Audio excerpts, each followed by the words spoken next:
For years, I carried the weight of pain, bitterness, and unhealed scars. Not the kind of scars you see on the skin, but the kind that sits deep in your soul. The kind that make you flinch when someone raises their voice. The kind that steal your laughter, your confidence, and your peace. I was in an abusive relationship, and for the longest, I didn't even realize how broken I had become. But this is not just a story of pain, this is a story of healing, of forgiveness, and of finding strength where there was once only weakness.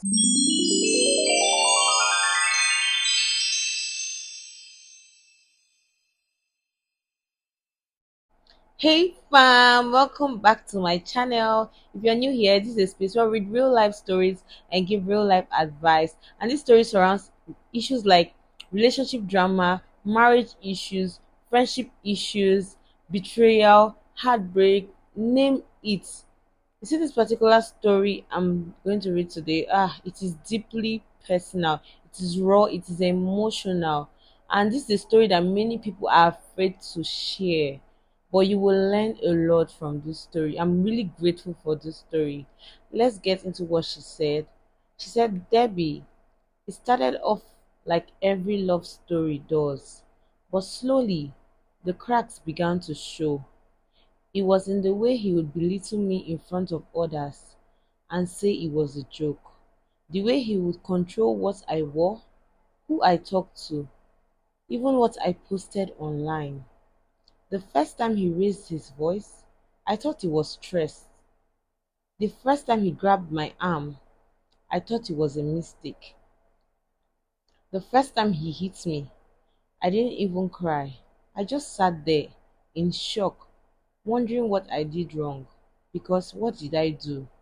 And he said sorry, and I believed him because when you love someone, you want to believe the best in them, even though they show you the worst.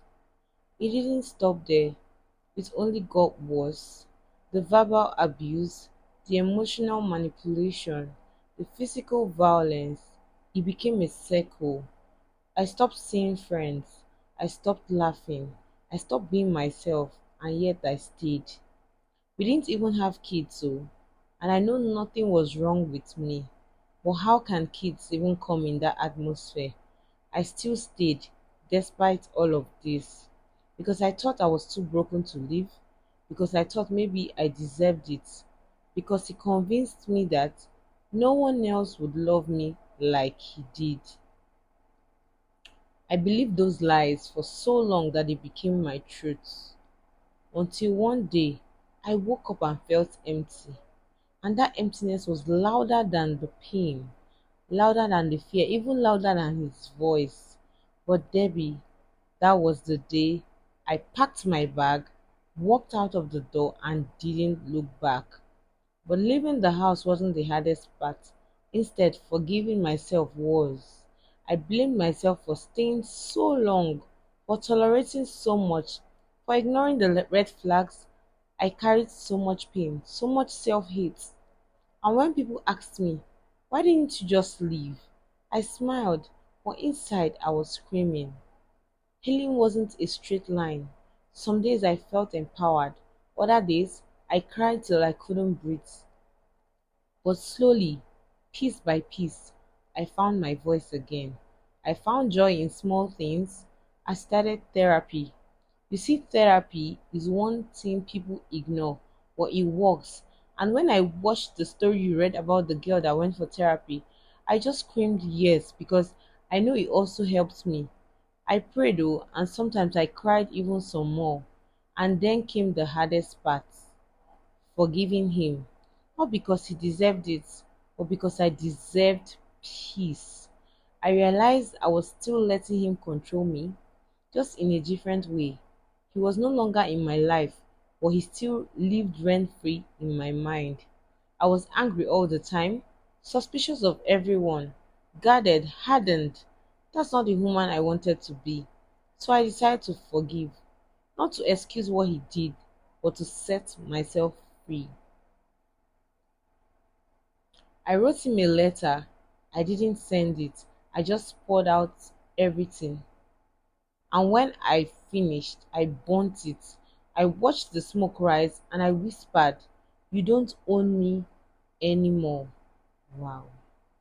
That was the first time in years I truly had a breath of fresh air. Oh my god.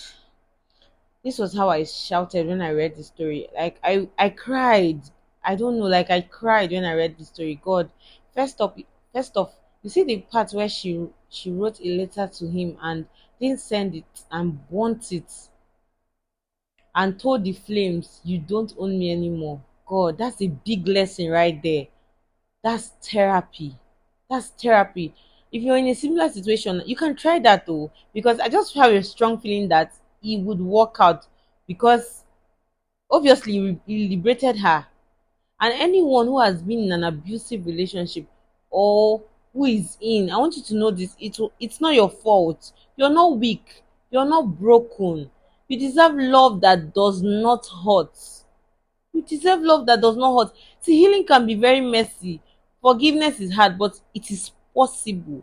Don't rush your process. Don't compare your journey with anybody's journey.